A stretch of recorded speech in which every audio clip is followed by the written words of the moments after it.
Good morning. Good morning. We're going to call the meeting to order.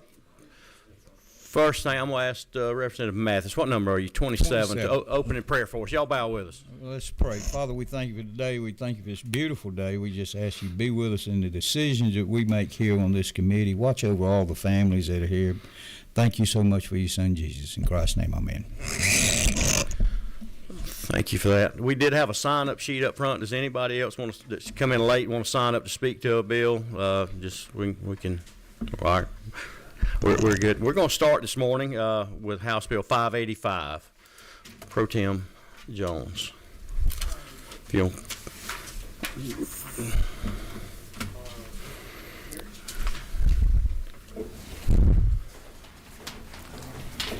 Copy of the bill.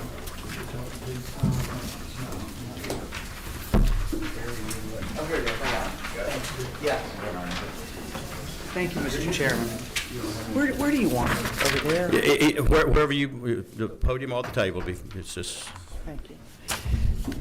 So, members of the committee, thank you. And I just had explained to the chairman earlier that I just wanted to alert you to an issue that I want to take forward next year. But it's going to take a while to figure out the details, particularly for a layman like me. I've never worked on an issue like this, as the folks in the insurance industry are well aware after I met with them.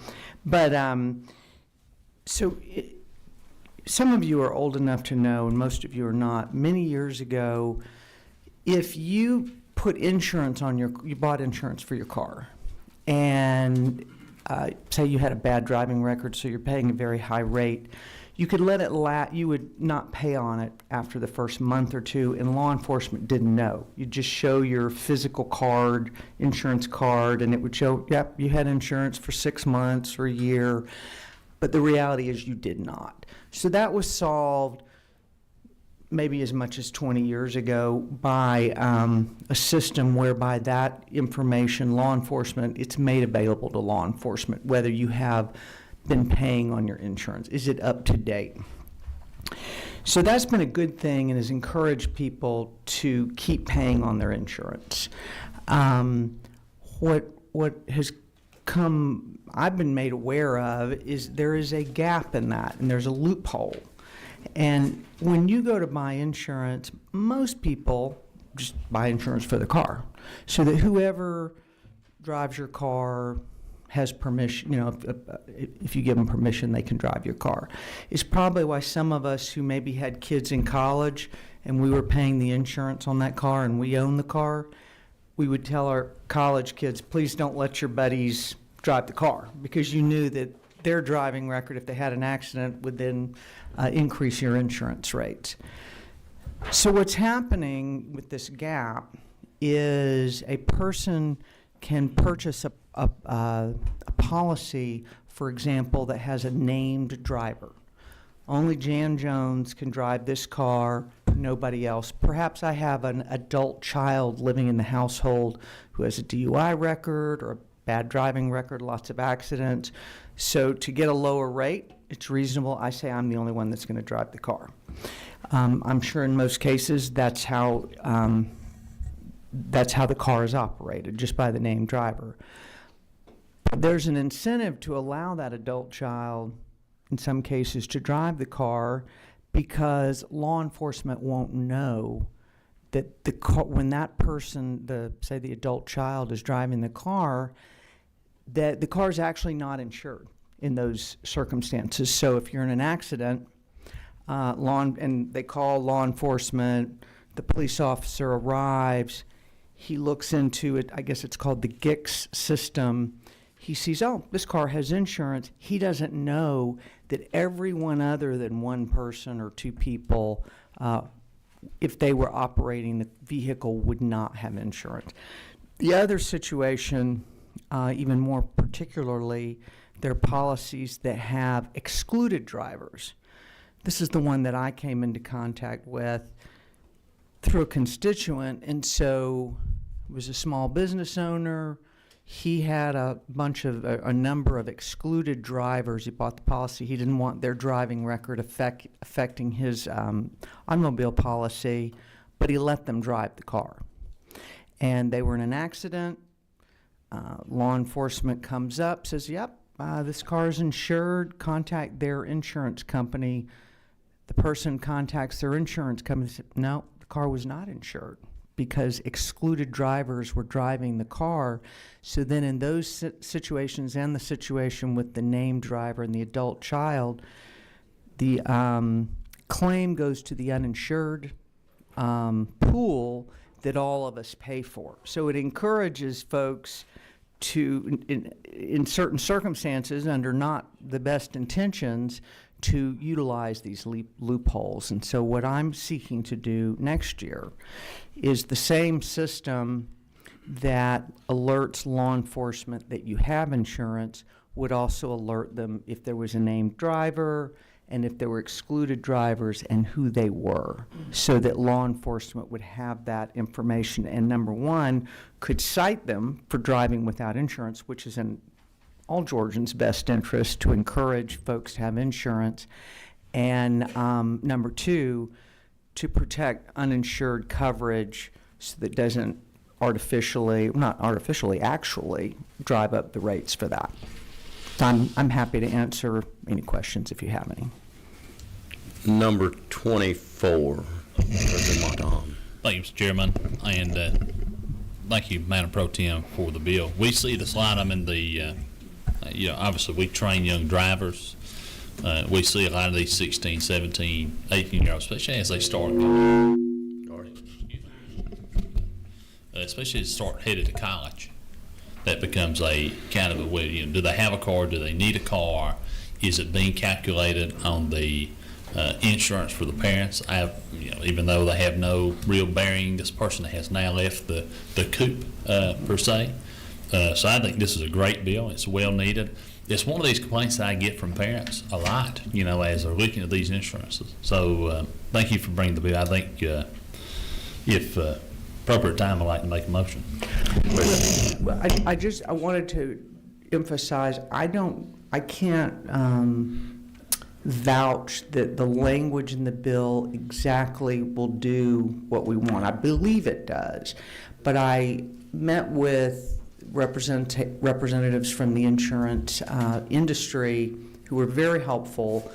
They said it would take some time for the GIC system to be worked out to make sure how it would accommodate this.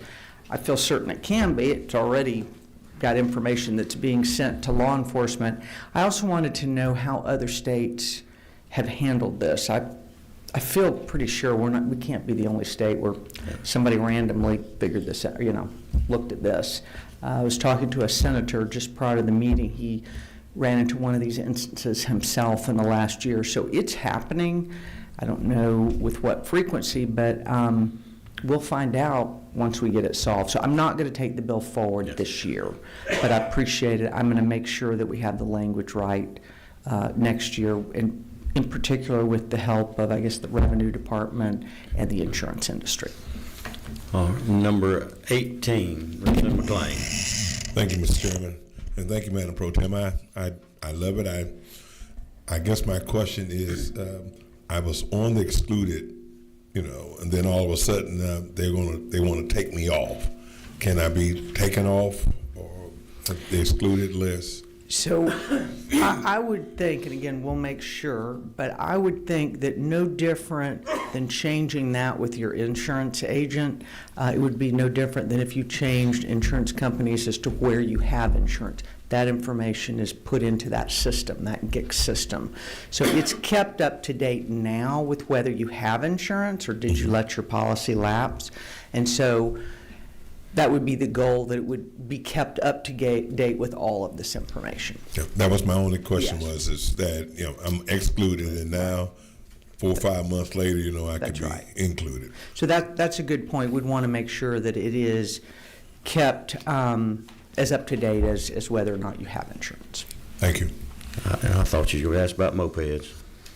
I would prefer left it alone. Number 16, Representative Alexander.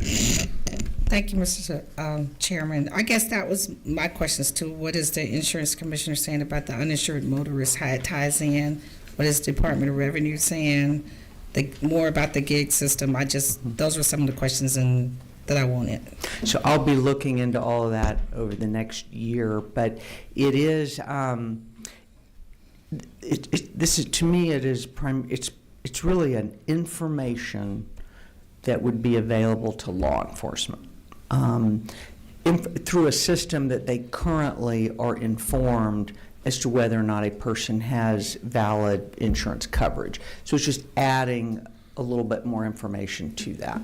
One more question. Tell me can you give me the correct spelling of that system again? Say that again? Can you give me the correct spelling It of that is- system? Yes, please. If you don't mind, I wanted to ask. And I think Bobby wants to speak to the Yeah, and I matter would- as well, so it might be that'd be a helpful. good time. Thank you. In 60 seconds or less. So I'm Bobby Potter. I represent State Farm Insurance Company that really insures about every fourth car out there. I've been involved in this stuff at the Capitol for 40 years, and part of that was the development of the GEEKS system, as we call it. It's the Georgia Electronic Information Compliance System. Surprisingly enough, that is housed under the Department of Revenue. So the development of the system took quite some time. There were a lot of vendors wanting to do things earlier that really did not work. But that system has worked, and it helped, as Pro Tem said, with those people that would buy insurance and cancel it 2 weeks later. So they'd have a card. But the electronic system is way beyond my scope, but it's an IT system that has so many fields in it. We've talked with the DOR after we talked with the Pro Tem to say, here's the issue, let's see what we can do. We knew it was a next year issue. They're starting that. They roll their eyes at us first because they didn't really want to have to tweak it and deal with it. But it would deal with another field in that scope of what is presented, I think, every night, downloaded to DOR and the GEEK system from the insurance world. So we're trying to figure it out, and they're trying to figure it out. So that's what I know without taking too much of your time right now.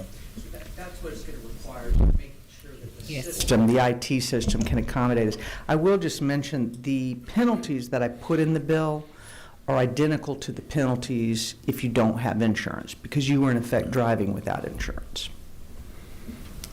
All right, seeing no further questions, thank you for the bill. Thank you very much. Great Thank you, measure. John. Look forward to working with you going forward. Next year. All right, the next bill on the list, HR 449, I think that might speak to this measure as well.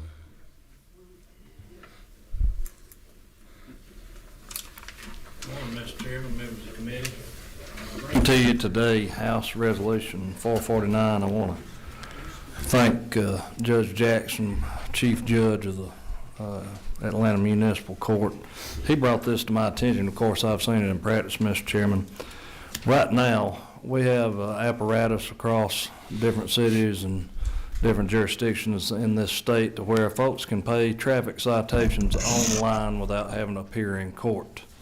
However, there is no notification of what adverse effects that guilty plea, paying it online, might be as to that pertinent traffic citation. And so a lot of times somebody goes online, let's say that they would pay that citation online, they're not aware that that adds points on their license and or could result in the suspension of their license. And so this becomes a real problem. You have a lot of folks that, you know, had they known this type of action would result in points on their license and or suspension, they might go about it a little bit different. They might actually contest this within court instead of, you know, making that rationale decision that, hey, this just costs doing business, pay it and go on.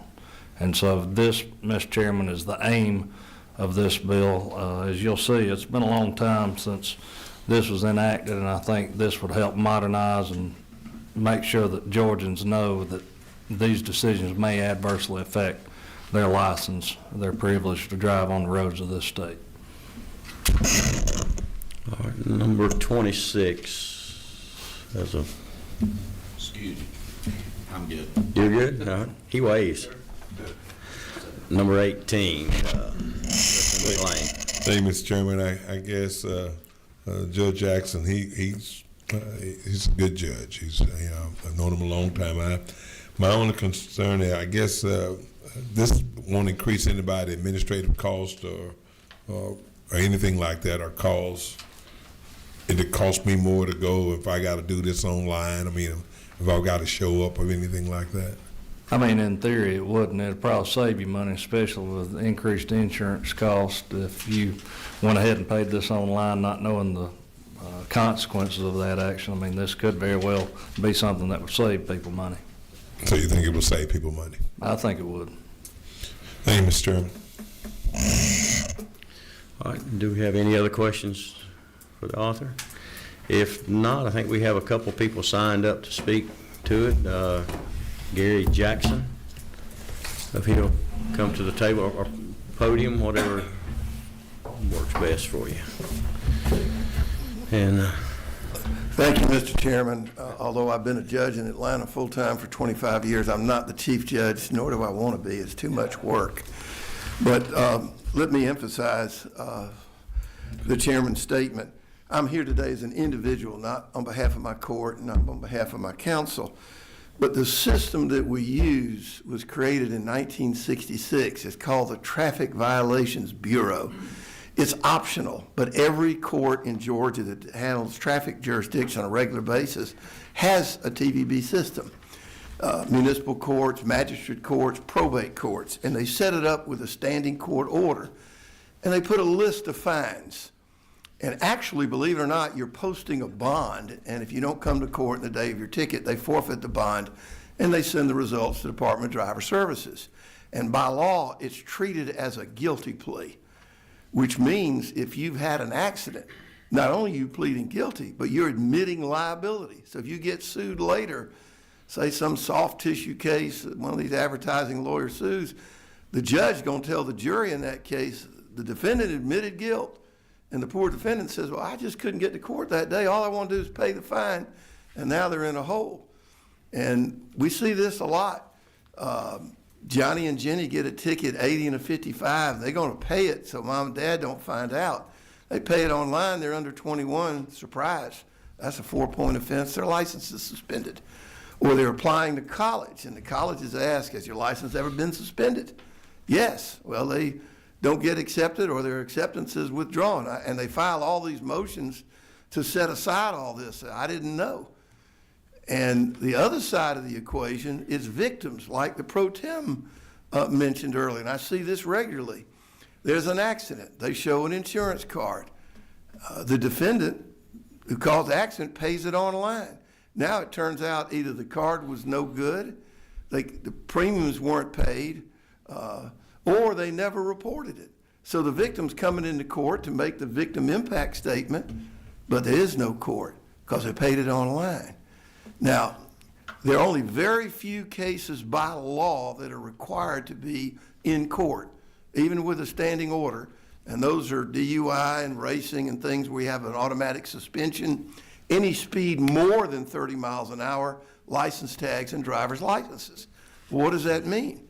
In Atlanta, if you have an accident, our standing court order says you have to come to court, but not so in Sandy Springs. And theoretically, you could be under 21, 170 on interstate, 55 in a school zone, and unless your court order is accurate, those drivers pay online.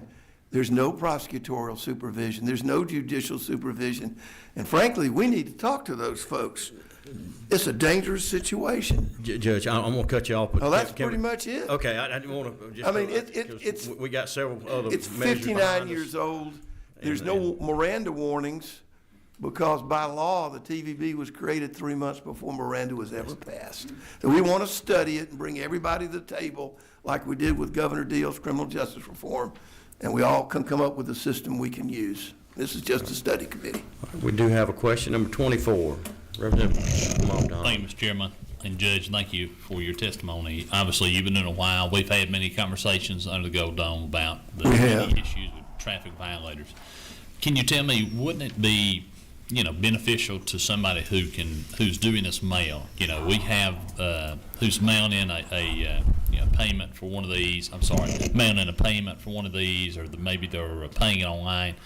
That they could exercise like a NOLO, right? Could they? No, you cannot plead NOLO online. That's another problem. That's my point. So You cannot. It would be good and beneficial, right? I think any attorney would tell their client, hey, it's probably better just to plead NOLO, maybe escape some points if it's a point applicable offense, or Not admit liability. not admit liability. I think that would be beneficial, and that's not permitted under the TVB. That is So, correct. The forfeiture of a bond is treated as a guilty, and to address the other representatives' comments, we post the fines. If they come to court, I generally reduce the fine below what was posted to kind of understand that they took a morning off, and I think that ought to be recognized, and lower the fine as to what they could have paid online. If it's a right turn on red, you didn't hit anybody, and they want to pay it online, fine. But if you're speeding in a school zone or a construction or toll zone, that's the thing the study is going to look at. We maybe ought to make those mandatory court appearance, but that's up to y'all. That's not for a judge to decide. That's up for the legislature to decide, and I take that seriously, having started my career in the legislature. And one further question, Mr. Chairman. And isn't it true that you can use that NOLO, I think in Georgia, once every 5 years? That is correct, with the court's permission. With the court's permission, that's right. I have accidents with no insurance unless they show me a release or an agreement to pay under oath. They ain't getting a NOLO in my court. They're going to pay that damage, or they're going to have a problem, because it is discretionary. It's not automatic. But you speed 80 or higher, you're in a school zone, construction zone, unless you're going to the hospital, you're probably not going to get a NOLO in my court. Yeah. I think that's just too dangerous. Well, thank you for your testimony and great bill. At the proper time. Now would be the time. Motion do pass. I have a motion and a second. Any further discussion? Hearing none, all in favor say aye. All opposed, like sign. Thank you. Yes, Bill. Thank you, sir. Thank you.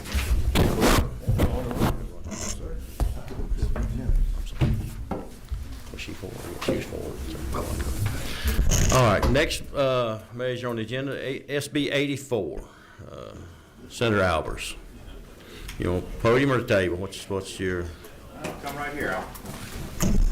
Be taller, Mr. Chairman. Thank you, Mr. Chairman, distinguished members of the committee. This is a very simple bill. This just allows for. Can you tell us the LC we're working off of? We have in our. Oh, yes, sir. We have a substitute in our folder. LC 394697S. Yes. Okay, thank you. ma'am. And appreciate your help on this, Mr. Chairman.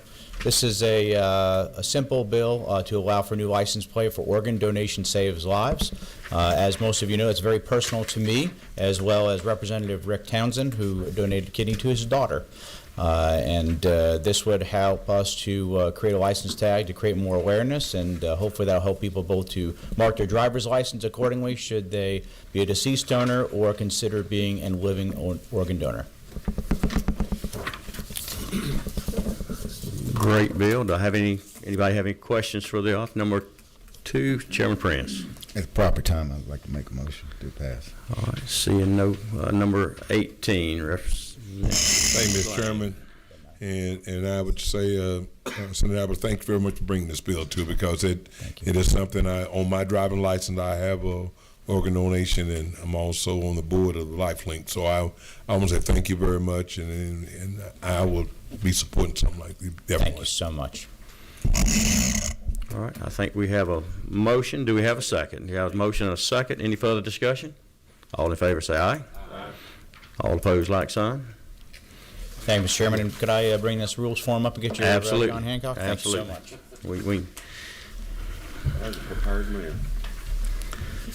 all right.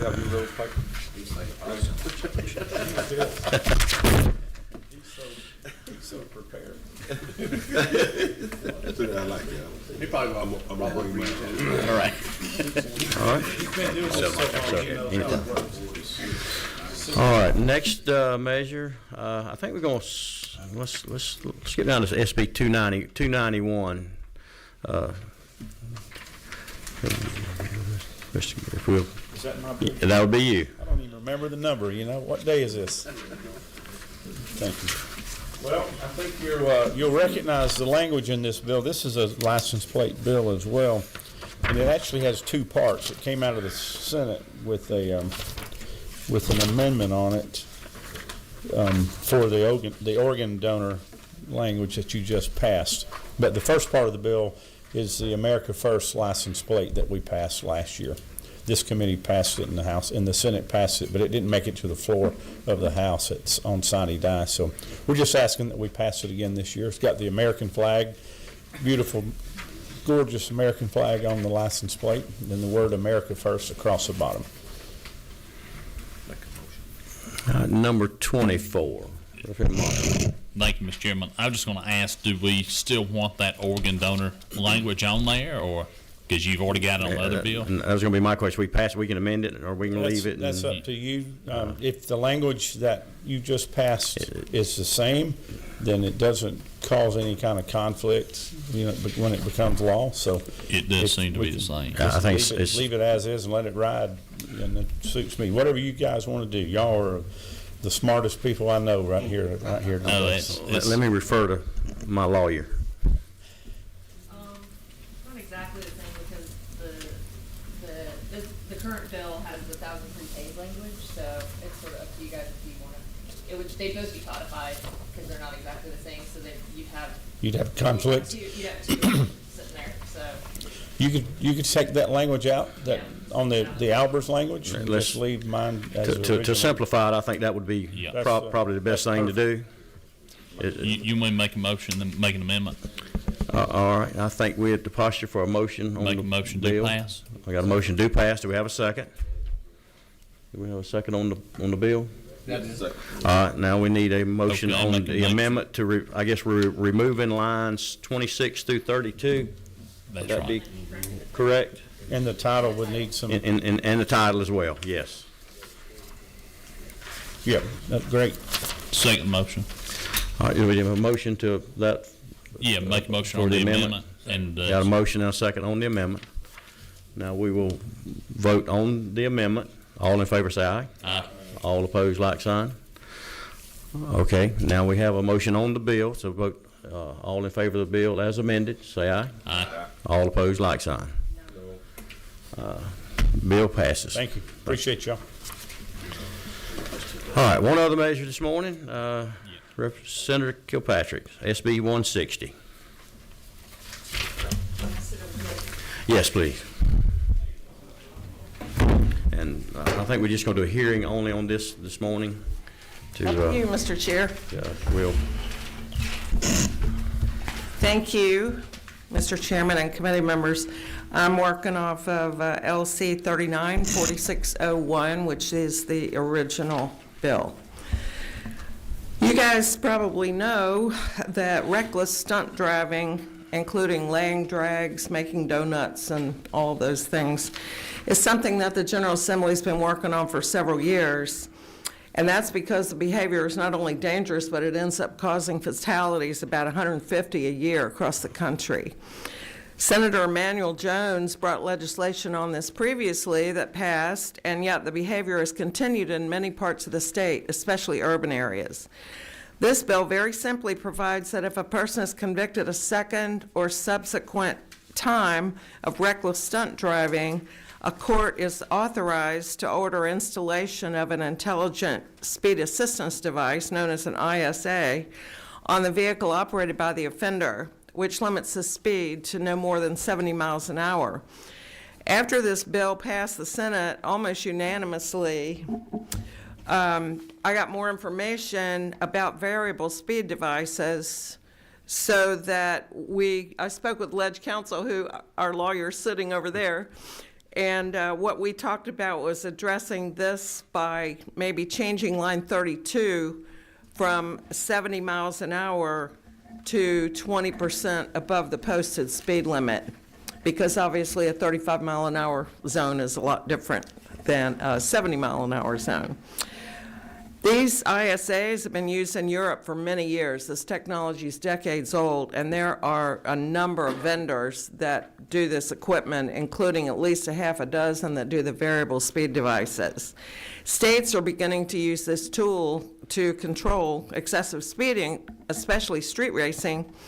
And the bill is pending in at least 6 states. It passed in Virginia but with bipartisan support. There are multiple manufacturers, as I mentioned, and the cost, installation runs about $100, and the lease cost is about $4 a day. And that's, of course, to be paid by the offender. The technology is similar to an ignition interlock device that I'm sure you've dealt with previously. This bill does not impound the vehicle, so the person is able to still go to work and drive wherever they need to go. They just can't speed. So what this bill does, it provides a way to control dangerous speeding activities as a matter of public safety using proven technology. And with that, I'd be happy to answer any questions. Okay, so what you're saying, if it was what you would recommend to go to the 20% over, so a 20-mile-an-hour zone would be 4 miles. They could go 4 miles an hour over. 25 would be 5, and 35 would be 7 mile an hour over. Yes, sir. So that would read, instead of 70 miles an hour, it would read 20% above the posted speed limit. And the installation, you said, is about $100.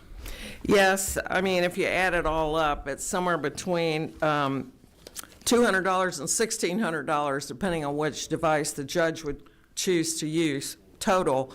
But this is at the discretion of the judge. So it doesn't tell the judge that they have to do this. It just gives them the option of doing this. Okay, so the device is actually, the $100 is just the installation of that device. That's right. Whatever that device is on top. And then $4 a day for the On average. service. Yes. To have that. And what it is in law now, they forfeit the vehicle. Is that the way it is now? No, there's always been a lot of pushback about impoundment, because that would then mean, because this follows the vehicle and not the license, that would limit people from being able to go to work and that type of activity. So the idea is that if you just prevent the bad behavior but still allow people to drive their vehicle at legal speed limits, then that is less limiting for the driver. Okay, but I guess in law now, it's subject to, they would have to forfeit their automobile now. Is that right? The way the existing law is before, without this device, if I'm reading this. I'm sorry, ask that again, please. On line 15, I'm sorry, line 13 and 14. So code section is declared to be contraband and subject to forfeiture in accordance with procedures set forth in Chapter 16, Title 19. And that would be for the second offense. Right, the second or subsequent. So offense. second offense, it would be subject to forfeiture the way it is existing. Yes. All right, we got several questions. Who was first? 24, Representative Montahan. Thank you, Mr. Chairman. And interesting bill. You know, I think that's when stuff comes from Europe, it's always going to be a little interesting. So this was new to me, and I read this the other night, and so I wanted to ask a few questions. So I see the court has pretty wide latitude in the bill, in the last code section. But tell me, I think in your experience, or maybe somebody here can testify to it, but what is the typical sentence run? Is it 6 months? Is it 12 months? Is it 2 years? I'm just thinking they're coming down from, they're in a vehicle, you know, and I just admittedly just spent 8 hours with a Georgia State trooper watching these people recklessly drive all over the city of Atlanta. And so I'm leaning towards forfeiture after seeing that, and seeing so many people flee the police, and so I'm already kind of leaning there, like maybe this is just good policy to take these vehicles. But my question is, how many months is that typical sentence? If you look at line 34, the period of time ordered by the court is no less than 3 months. So So the speed limiting device would have to stay on there if they choose that as an option for at least 3 months.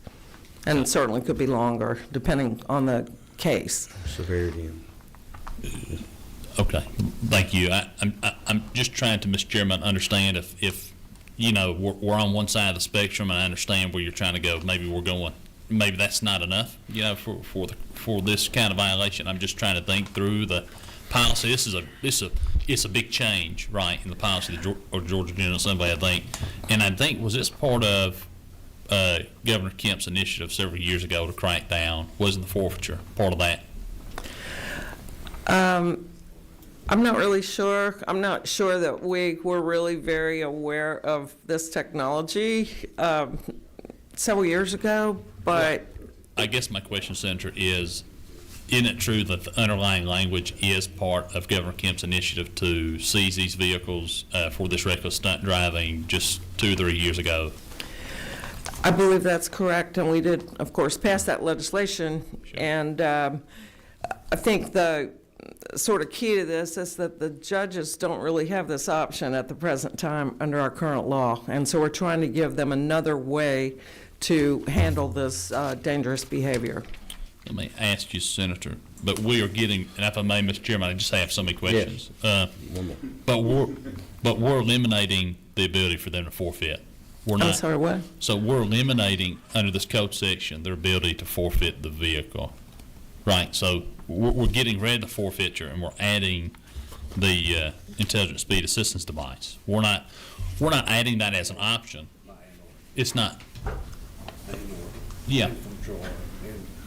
Forfeiture and or. So you're saying we can do forfeiture and this?